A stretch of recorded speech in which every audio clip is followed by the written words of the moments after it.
Vous pourriez être en train de regarder n'importe quoi sur Internet en ce moment même. Mais au lieu de cela, vous avez décidé de vous asseoir et de me regarder parler d'affaires et de finances. Grâce à mon immense pouvoir de déduction, je peux conclure que cela signifie que vous souhaitez probablement gagner plus d'argent que la moyenne dans votre carrière, d'une manière ou d'une autre. C'est très bien. Bienvenue au club. Mais je voudrais vous poser une question. Pourquoi voulez-vous être riche ? C'est une question stupide, non ? Qui ne voudrait pas être riche ? Mais faites-moi plaisir. Est-ce parce que vous voulez pouvoir vous détendre toute la journée au lieu de travailler en ville ? Parce que vous voulez pouvoir vous occuper de vos amis et de votre famille ? Est-ce parce que vous voulez faire des choses qui ne sont pas possibles sans beaucoup d'argent ?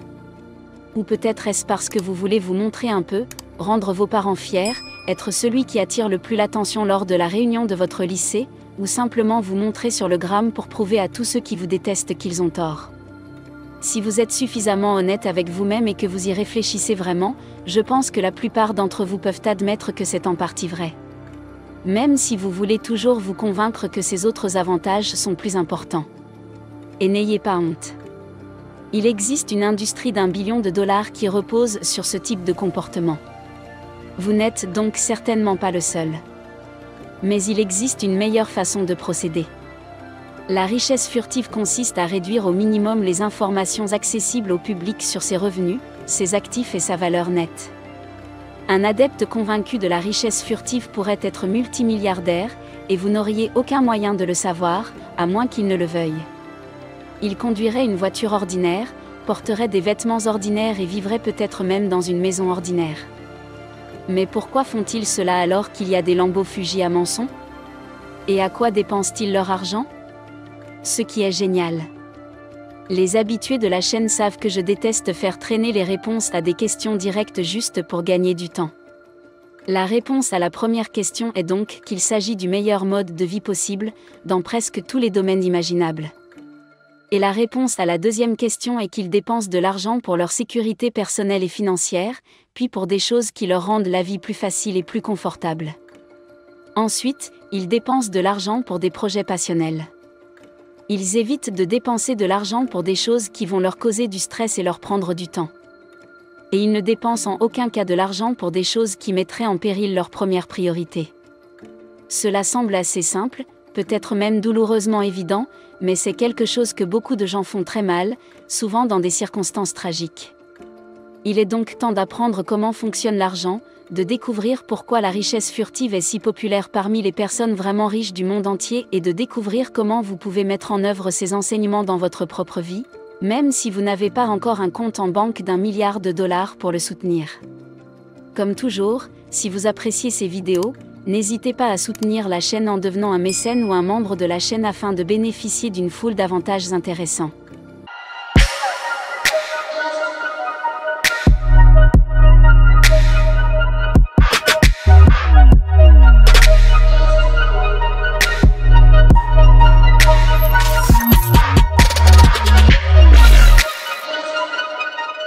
La première chose que la plupart des gens ne comprennent pas, c'est qu'ils pensent que la richesse furtive est la même chose que la frugalité ou que le simple fait d'être. Mais ce n'est absolument pas le cas. Cela ne veut pas dire que la frugalité est mauvaise. En fait, nous pouvons probablement tous être plus attentifs à ce que nous dépensons. Mais la plupart des multimillionnaires ne choisissent pas de conduire une camionnette Ford simplement parce qu'elle est moins chère qu'une Bentley. Certaines personnes fortunées dépensent en fait beaucoup plus d'argent dans le sud du pays de Galles qu'elles n'en auraient dépensé en se livrant à des actes de chair et d'os. L'anecdote classique est que vous ne pourrez jamais voir les plus belles maisons du monde depuis la rue. Elles sont cachées au fond d'un jardin bien aménagé. Ce type de maison coûtera beaucoup plus cher qu'une maison avec une présence massive dans la rue. Mais le badaud moyen ne verra pas plus qu'un portail.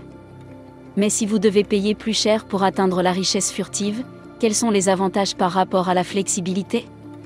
Considérons d'abord les raisons pour lesquelles vous avez voulu vous enrichir. Si vous voulez vous détendre toute la journée, gagner beaucoup d'argent n'est peut-être pas le meilleur moyen d'y parvenir. Si vous avez beaucoup d'argent, vous n'aurez peut-être pas besoin de travailler de 9 à 5, mais les personnes fortunées peuvent rapidement tomber dans le piège de s'acheter d'autres emplois. ce portefeuille immobilier finira par nécessiter une attention constante pour gérer les locataires, les frais d'entretien des agents, les exigences comptables des associations de propriétaires, sans parler du processus d'achat et de vente de ces propriétés en premier lieu. J'ai réalisé une vidéo complète sur la manière d'éviter ce piège. Mais même cela ne vous servira pas à grand-chose si vous tombez dans le piège de l'accumulation d'un style de vie encombrant. Si vous pensez qu'une personne riche a besoin d'une voiture de sport Tapax en grave-l'œil, vous allez en acheter une. Même si vous ne vous intéressez pas vraiment aux voitures, vous aurez besoin d'une deuxième voiture parce que cette Ferrari n'est pas du tout pratique. Mais cette deuxième voiture ne peut pas être n'importe laquelle. Elle devra également être luxueuse, afin que les gens ne pensent pas que votre Ferrari a été saisie lorsqu'ils vous verront rouler en ville dans une Chevrolet.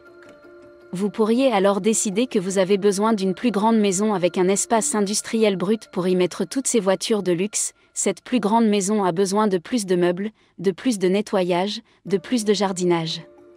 Vous pourriez confier ces tâches à des nettoyeurs et à des jardiniers pour plus de sécurité. Mais vous devez alors gérer des contrats de travail ou traiter avec des entreprises tierces. Cet effet est très similaire à ce que l'on appelle le changement de style de vie. Il s'agit de l'achat d'un nouvel objet coûteux qui donne l'impression que tous les objets que vous possédez sont bon marché et ne sont pas à leur place. Même si vous aimez vraiment les voitures, vous vous sentirez peut-être un peu ridicule de garer votre nouvelle Lambo en dehors de la maison familiale habituelle, et vous voudrez peut-être vous procurer une nouvelle tenue de marque pour la conduire.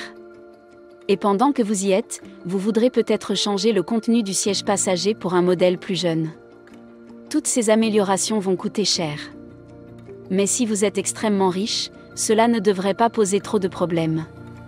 Le problème, c'est que s'occuper d'une maison plus grande, choisir des vêtements chics et se présenter au tribunal de la famille sont autant de tâches qui prennent beaucoup de temps et qui sont très stressantes. Si vous vouliez devenir riche pour pouvoir vous asseoir et vous détendre, alors félicitations, vous avez fait une grosse connerie. Les voitures elles-mêmes vont nécessiter un entretien supplémentaire et donner lieu à des conversations gênantes à la station-service de la part de tous ceux qui veulent vous demander ce que vous faites, combien coûte votre voiture, s'ils peuvent l'échanger. L'attention peut être amusante au début, mais elle va vite devenir désagréable. Il y a aussi le fait que les marchés de niche comme cette nouvelle Ferrari et Rolls-Royce n'ont tout simplement pas accès à la même rendée que des entreprises comme Toyota, Chevrolet ou Ford. Cela signifie que les voitures qu'ils fabriquent peuvent être très excitantes et utiliser les matériaux les plus raffinés. Mais elles ne seront pas fiables, le système d'infodivertissement sera pensé après coup et vous devrez attendre qu'une pièce de rechange soit acheminée par avion depuis l'Italie ou le Royaume-Uni lorsqu'un problème surviendra inévitablement sur ces voitures fabriquées à la main. Soudain, votre travail consiste à traiter avec ces centres de service, ces mécaniciens et ces agences d'assurance. De plus, vous pouvez rouler dans une voiture Tapax en grave-l'œil qui ne vous intéressait pas vraiment au départ. Si votre objectif est vraiment d'éviter de travailler, vous seriez bien mieux servi avec une maison confortable et bien construite dans un quartier agréable et une voiture de masse fiable dans le garage. De nombreuses enquêtes ont révélé que la Ford F-150 est la voiture de prédilection des personnes disposant d'un patrimoine net de 3 ans. Et quand on y pense, c'est tout à fait logique. Une Ford F-150 n'est pas un véhicule bon marché. Mais pour cet argent, vous pouvez obtenir tout le confort, la praticité, la sécurité et les caractéristiques que vous pourriez demander, tout en n'attirant pas l'attention sur vous pendant que vous vivez votre meilleure vie. D'accord. Si vous n'avez pas envie de vous retirer et de vous détendre pour le reste de votre vie, vous n'êtes peut-être pas encore convaincu. Explorons donc la prochaine raison pour laquelle vous voulez être riche, pouvoir vous occuper de vos amis et de votre famille. Pour ceux d'entre vous qui ont de jeunes enfants. Je sais que c'est probablement la raison la plus importante. Encore une fois, la richesse furtive fait des merveilles pour atteindre cet objectif. Votre argent caché peut toujours être utilisé pour fournir un logement confortable, pour permettre aux parents de rester à la maison et pour compléter les fonds destinés aux frais de scolarité. C'est évident. Nous sommes encore faux devient exceptionnellement brillant à cet égard et beaucoup plus à faire avec ce qu'il peut vendre à votre famille et vos amis d'eux.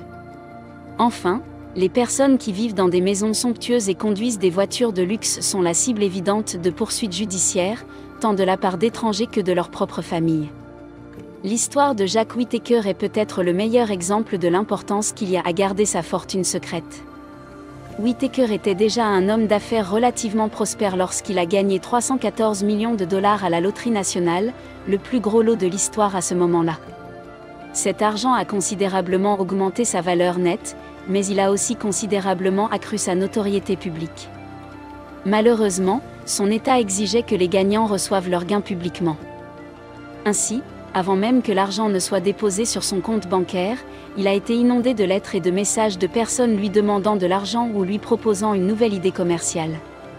Cette attention s'est également portée sur sa famille, qui a été victime de ses propres enlèvements, cambriolages et rançons en l'espace d'une décennie, au cours de laquelle il a non seulement perdu tout l'argent qu'il avait gagné à la loterie de l'État, mais aussi son ancienne entreprise florissante, son mariage et, tragiquement, l'un de ses enfants. Dans une déclaration, M. Whittaker a dit qu'il avait souhaité déchirer son billet. C'est le pire des scénarios. Bien entendu, il existe des célébrités très en vue et très riches qui vivent avec ce genre de choses sans en subir les conséquences tragiques. Mais elles comptent aussi sur l'attention du public pour gagner de l'argent. Et elles ont tendance à disposer de réseaux de soutien avec d'autres célébrités et des managers de talent qui leur apprennent à gérer ce genre de choses. Et pourtant, si on leur en donnait la possibilité, je suis sûr que la plupart d'entre eux seraient plus qu'heureux de se passer de cette notoriété publique constante si on leur permettait de garder leur argent. L'amour de soi vous permet donc de vivre une vie sans stress tout en veillant à ce que vos amis et votre famille puissent en faire autant. Mais qu'en est-il du plaisir de vivre ? Certains d'entre vous veulent probablement devenir riches pour pouvoir voyager dans l'espace et pratiquer des sports mécaniques ou assister aux matchs de leur équipe préférée. C'est certain. Ces loisirs coûteux sont en contradiction avec les lignes directrices de Southwest, n'est-ce pas ? C'est faux. La richesse furtive ne signifie pas que vous devez vous passer de tout ce qui coûte beaucoup d'argent. Cela signifie simplement que vous devez explorer ces passions d'une manière qui n'attire pas intentionnellement l'attention sur vous. Si vous voulez aller dans l'espace, tant mieux, faites-le. Mais n'en parlez pas sur tout l'Internet. Si vous aimez les voitures, c'est génial. Gardez une voiture de week-end amusante en plus de votre voiture de tous les jours, même si elle demande un peu de travail pour l'entretenir, ce sera un travail d'amour plutôt qu'une énorme douleur dans le cul. J'ai la chance de côtoyer des gens extrêmement riches et prospères dans le cadre de mon travail quotidien. Et je peux dire d'expérience que la plupart de ces personnes ont tout compris. Le secret pour maximiser la qualité de vie que vous tirez de votre argent est de l'utiliser dans l'ordre suivant. Dépensez l'argent pour assurer votre sécurité personnelle et financière et celle de votre famille. Ensuite, dépensez-le pour des choses qui vous rendent la vie plus facile et plus confortable. Ensuite, dépensez l'argent pour des projets de passion, mais gardez-les pour vous et pour vos collègues enthousiastes. Évitez de dépenser de l'argent pour des choses qui vont vous stresser et vous prendre du temps et ne dépensez en aucun cas de l'argent pour des choses qui vont mettre en péril votre première priorité. Les gens disent que l'argent ne peut pas acheter le bonheur. C'est-à-dire que l'argent peut vous acheter tout ce que vous voulez. Mais je vois trop de gens qui l'utilisent pour s'acheter de la misère. Le tableau des priorités désintéressées n'a pas besoin de commencer après que vous ayez gagné votre premier million de dollars non plus. Vous pouvez adopter cette stratégie dès maintenant. Bien sûr, vous pouvez aussi vouloir utiliser votre richesse pour soutenir l'industrie locale. Mais cela soulève la question suivante, est-il plus coûteux de fabriquer des produits tels que l'iPhone ici, en Amérique ? La réponse est beaucoup plus intéressante que vous ne le pensez. Regardez donc ma vidéo de la semaine dernière pour savoir combien vous risquez de payer en plus si le commerce mondial finit par s'effondrer. D'ici là, je tiens à remercier les membres de ma chaîne qui permettent à tout le monde de continuer à apprendre comment fonctionne l'argent.